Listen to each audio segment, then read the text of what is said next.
Hello बच्चों, आज बताएंगे उत्प्रेरण के सिद्धांत।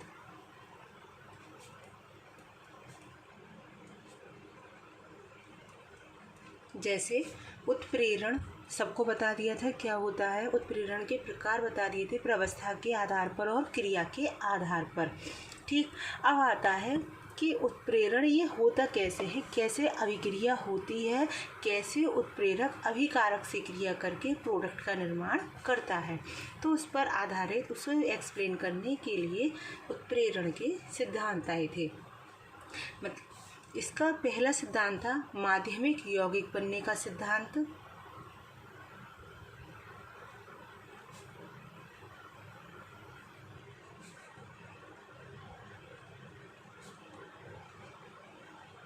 दूसरा सिद्धांत था हमारा अधिशोषण सिद्धांत, एडजॉर्प्शन। और तीसरा था हमारा आधुनिक अधिशोषण,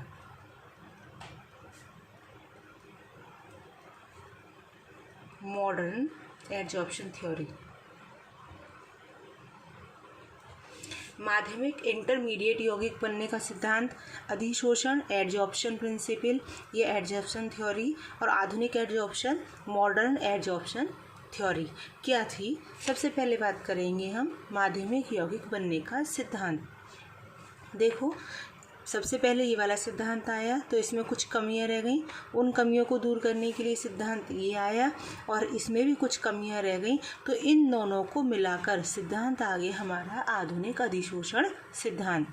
ठीक, इसके सिद्धांत में कुछ कमी रह गई तो इससे ये आया, जब इसमें भी कमी रह गई तो इन दोनों को मिलाकर एक नया सिद्धांत आ गया आधुनिक अधिशोषण सिद्धांत। सबसे पहले हम बात करेंगे माध्यमिक यौगिक बनने का सिद्धांत।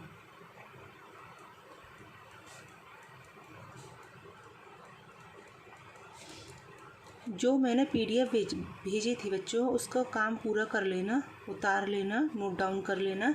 ठीक है, जब भी क्लासेस लगेंगी तो कॉपी चेक करूँगी मैं। ठीक, अब था सबसे पहले माध्यमिक यौगिक बनने का सिद्धांत। इसका सबसे बड़ी ये थी कि ये केवल समांग उत्प्रेरण की व्याख्या करता है, होमोजीनस कैटालाइसिस की व्याख्या करता है। तुम कहोगे क्या होता है, तो मैं बता चुकी थी, अभिकारक इधर वाला और उत्प्रेरक ऊपर वाला एरो के, और प्रोडक्ट है। तो अभिकारक और उत्प्रेरक दोनों कैसे होने चाहिए, समान अवस्था में, समान स्टेट में होने चाहिए। जैसे ये गैस तो ये भी गैस होनी चाहिए, अगर ये सॉलिड तो ये भी सॉलिड, अगर ये लिक्विड तो ये भी लिक्विड। तो ये कौन होता है, समांग उत्प्रेरण। माध्यमिक यौगिक बनने का सिद्धांत ये था कि ये केवल समांग उत्प्रेरण की ही व्याख्या करता है। देखो इसमें क्या है, दो अभिकारक होंगे, एक एग्जाम्पल दे रही हूँ, और ये है उत्प्रेरक कैटलिस्ट। ठीक, और यहाँ बनेगा प्रोडक्ट। तो इसमें ये है कि उत्प्रेरक किसी एक अभिकारक से क्रिया करके माध्यमिक यौगिक बनाता है। उत्प्रेरक किसी एक अभिकारक, किसी से भी, इससे चाहे इससे, अभिकारक से क्रिया करके माध्यमिक यौगिक बनाता है। ये माध्यमिक यौगिक जब उत्प्रेरक मान लो A से जुड़ गया तो एक माध्यमिक यौगिक बन गया, तो ये माध्यमिक यौगिक दूसरे अभिकारक से क्रिया करके उत्पाद बनाता है और उत्प्रेरक को मुक्त कर देता है। जैसे मैं बोलूँ, अब पहले उत्प्रेरक ने A से क्रिया करके बना लिया हमारा माध्यमिक यौगिक। ठीक, अब ये माध्यमिक यौगिक, अब कौन सा अभिकारक बच्चा हमारा, B। तो ये माध्यमिक यौगिक कौन सा वाला, A, और उत्प्रेरक किससे क्रिया कर लेगा, माध्यमिक यौगिक B से क्रिया करके क्या बना लेगा, उत्पाद का निर्माण कर लेगा, और उत्प्रेरक जैसे को मुक्त कर देगा, जैसे था वैसे का वैसा मुक्त कर देगा। पहले A और B है, दो अभिकारक हैं, तो दोनों में पहले उत्प्रेरक किसी एक अभिकारक से क्रिया कर किसी दूसरे, फिर क्रिया करके क्या बनाएगा, माध्यमिक यौगिक इंटरमीडिएट कंपाउंड बनाता है, जो दूसरे अभिकारक दूसरे रिएक्टेंट से क्रिया करके उत्पाद का निर्माण करता है और उत्प्रेरक को मुक्त कर देता है। अब कुछ समझ आई थ्योरी, सिद्धांत। अब इसमें हम बात करते हैं एग्जाम्पल की। एग्जाम्पल में जैसे मैंने कहा चैम्बर विधि द्वारा किसका निर्माण करना? चैम्बर विधि द्वारा सल्फ्यूरिक अम्ल का निर्माण करना। तो सबसे पहले चैम्बर विधि की मैं बता चुकी हूँ। 2SO2, ये रिएक्शन याद हो गई होगी। गैस ले ली, O2 ये भी गैस, और NO लेते हैं यहाँ पर, ठीक, उत्प्रेरक, और गैस ये भी, और बन गया 2SO3। यहाँ सल्फ्यूरिक अम्ल क्यों नहीं बना? क्योंकि अभी SO3 जल से क्रिया करके H2SO4 का निर्माण कराएगा। जब हम चैम्बर विधि पढ़ाएंगे तब इसका पूरा रीज़न बताएंगे कि यहाँ पर SO3 का निर्माण क्यों हुआ, H2SO4 का निर्माण क्यों नहीं हुआ। अब अभिक्रिया ये हम लोग कह देते हैं, तुम लोगों के दिमाग में रहती होगी कि अभिक्रिया ये हुई, एरो पर ये लिख दिया और अभिक्रिया हो गई। ऐसे कैसे होती है? तो ऐसे कैसे होती है, इसको प्रूफ करने के लिए ये सिद्धांत आया। कौन सा? माध्यमिक यौगिक बनने का सिद्धांत। तो सबसे पहले क्या बताया था कि उत्प्रेरक किसी एक अभिकारक से क्रिया करके पहले क्या बनाएगा? माध्यमिक यौगिक। फिर वो माध्यमिक यौगिक दूसरे अभिकारक से क्रिया करके क्या बनाएगा? उत्पाद। और उत्प्रेरक को क्या कर देगा? मुक्त। देखो कैसे करेगा। सबसे पहले अभिक्रिया निम्न पदों में होगी, निम्न स्टेप में होगी। स्टेप फर्स्ट, सबसे पहले उत्प्रेरक O2 से क्रिया करेगा। NO किससे क्रिया कर लेगा? O2 से। तो ये कौन है हमारा? उत्प्रेरक, ये नोट डाउन कर देना। और ये कौन है हमारा? रिएक्टेंट, अभिकारक, ठीक। और ये बना लेगा हमारा 2NO2, और ये बन गया हमारा इंटरमीडिएट कंपाउंड, या फिर हमारा ये माध्यमिक यौगिक बन गया। अब NO ने किससे क्रिया कर ली? O2 से। बचा कौन? अब दूसरा अभिकारक। अब यहाँ पर NO2 ये इंटरमीडिएट कंपाउंड, दूसरे अभिकारक, ये अभिकारक यहाँ पर रिएक्टेंट 1 कर देना। तो इंटरमीडिएट कंपाउंड ले लो, 2NO2 प्लस SO2 ले लो, क्या बन जाएगा? NO2 लिए तो 2 ले लो, और प्लस 2SO3, ठीक। अब यहाँ पर ये रिएक्टेंट कौन सा हो गया? सेकंड। ये रिएक्टेंट कौन सा? सेकंड। और ये कौन बन गया हमारा? इंटरमीडिएट कंपाउंड था, माध्यमिक यौगिक। अब ये वाले ने सेकंड से क्रिया करके क्या बना दिया? उत्प्रेरक, कैटलिस्ट जैसे का जैसा निकाल दिया। और ये क्या बन गया हमारा? प्रोडक्ट। तो डेफिनेशन सीधी सीधी है कि इसमें उत्प्रेरक किसी एक अभिकारक से क्रिया करके इंटरमीडिएट कंपाउंड बनाता है, जो दूसरे अभिकारक से क्रिया करके उत्पाद का निर्माण करता है और उत्प्रेरक को मुक्त कर देता है, ठीक है। अब इसका आता है एक दोष। इसके दोष क्या थे? देखो, सबसे बड़ा दोष तो यही रहा कि ये केवल समांग उत्प्रेरण की व्याख्या करता है, विषमांग उत्प्रेरण हेटेरोजीनस कैटालाइसिस की व्याख्या नहीं करता।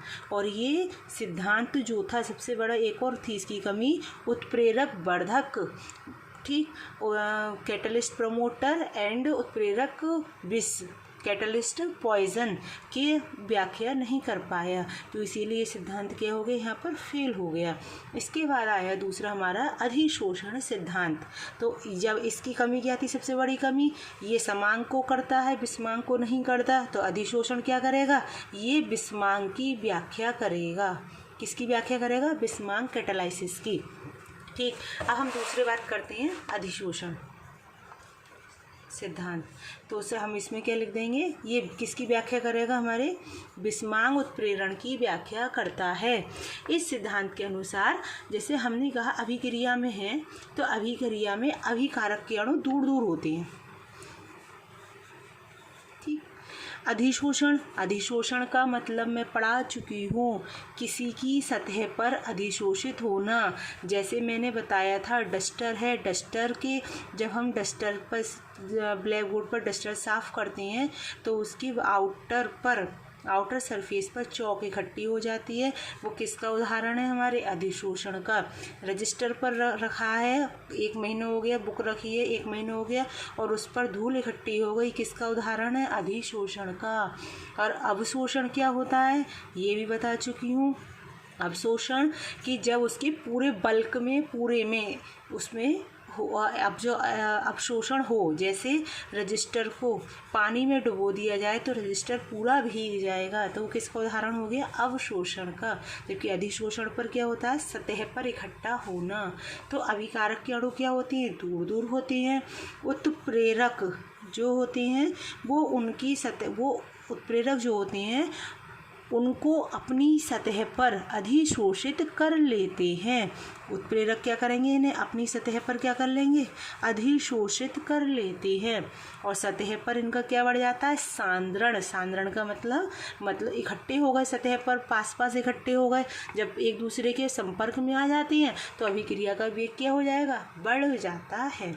तो इसका सीधा सीधा एक ही था कि इस सिद्धांत के अनुसार अभिक्रिया के अभिकारक के अणु जो होते हैं वो दूर दूर होते हैं, उत्प्रेरक उनको अपनी सतह पर अधिशोषित कर लेता है और सतह पर इनका सांद्रण क्या हो जाता है, बढ़ जाता है और ये एक दूसरे के घनिष्ठ संपर्क में आ जाती हैं, जिससे अभिक्रिया हमारी का वेग जो होता है वो बढ़ जाता है। जैसे इसका एग्जाम्पल बता दे रही, हेवर विधि द्वारा अमोनिया का निर्माण। तो सबको हेवर विधि भी पता है, N2 + 3H2 Fe solid, ammo यहाँ पर क्या होता है, उत्प्रेरक वर्धक और बना लेगा ये 2NH3। ठीक, और यहाँ पर जो है 500 डिग्री सेंटीग्रेड टेम्परेचर होता है, 200 ATM वायुमंडलीय दाब, ATM को बोलते हैं वायुमंडलीय दाब। तो यहाँ पर Fe जो होता है उत्प्रेरक महीन होता है, चूर्ण होता है, इसकी सरफेस एरिया ज़्यादा होता है।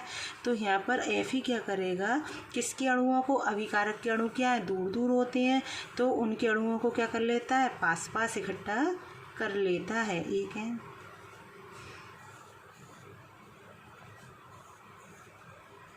ठीक, और अभिक्रिया अब ये पास पास इकट्ठे हो गए, आ गए, जिससे ये अभिक्रिया हो जाएगी, आसानी से हो जाती है और अभिक्रिया शीघ्र हो जाती है।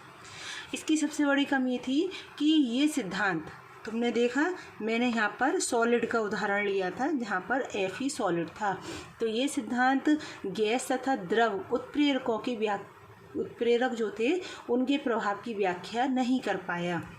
ये वाला समांकी करता है माध्यमिक यौगिक, और ये समांग और विषमांकी भी करता है, लेकिन सबसे बड़ी कमी इसकी ये थी कि ये केवल ठोस उत्प्रेरकों की ही व्याख्या करता है, गैस और द्रव उत्प्रेरकों के प्रभाव की व्याख्या नहीं करता।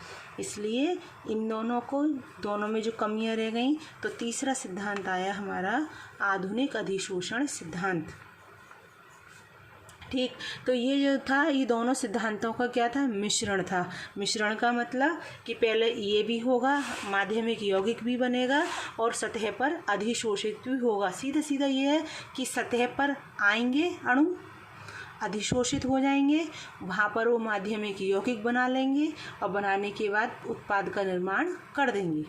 ठीक है, तो ये बताएंगे कल नेक्स्ट वीडियो में। ठीक।